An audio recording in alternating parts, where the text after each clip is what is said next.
you've seen Justin Herbert continue to do what he's been doing, which is the deep shot throws in practice, but it's a little bit different now because there's a different play caller. Last year, we know it was a little bit different with Lombardi. This year, it's Kellen Moore. He comes over from the Dallas Cowboys. What have you seen other than the deep shots from Justin Herbert? What is this offense going to look like for the Chargers, and how much similar or maybe different than what Kellen Moore did while he was in Dallas? Yeah, so, I think first things first, that's the biggest thing, is that they are creating an infrastructure and an emphasis and a coaching style and a philosophy that's going to encourage Justin Herbert to push the ball downfield.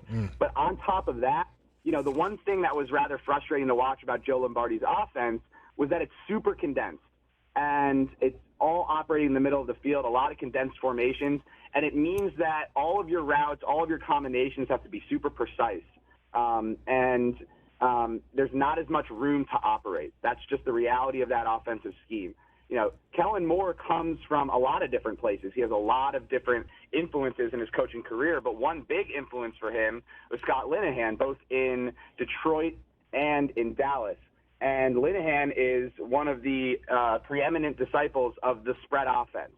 And so that's one thing you're going to see with Kellen Moore, is that they're going to spread things out a lot more, move guys around, create more space, not just vertically, but also horizontally on the field, to give Justin Herbert and these receivers a little bit more room to operate and a little bit more room for error. And then another thing that I think is going to be big with this offense is the running game.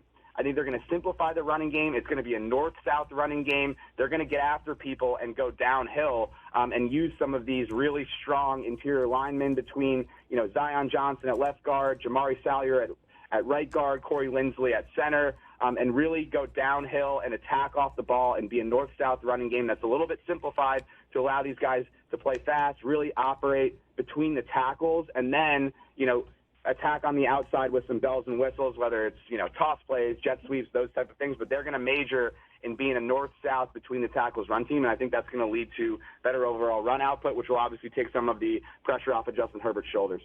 Yeah, the Justin Herbert contract has been signed, Daniel. And I think before I get you out of here, that now has been the story over the last couple of days, the Justin Herbert contract. They finally have moved on, because when you think about it, you're only as good as your last game. That's what I was always told. You're only as good as your last game. And remember, the last game the Chargers played was an embarrassing playoff loss to the Jacksonville Jaguars after being up, over 20 points on the Jaguars. Trevor Lawrence and the guys come back and beat them. Have they gotten over that yet? Is that now done with, now that we've got the contract with Justin Herbert, everybody's moved on to 2023? Or does some of that still linger a little bit with players that kind of rub them a little bit the wrong way, gives them the motivation in training camp? I mean, it's absolutely on their mind. I think Gerald Everett actually put it best earlier this week when he said, you never get over that. Like, if you're a competitor, you never get over something like that. And these guys know that that's a stain on all of their resumes. You blow a 27-0 lead in the playoffs, like, that is on your resume forever.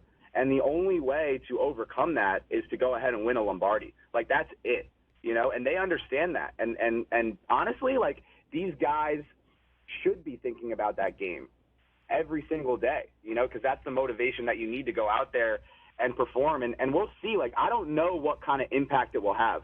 I don't think the players know what kind of impact it'll have. I don't think the coaching staff knows. Nobody knows, because, there's that human element to it.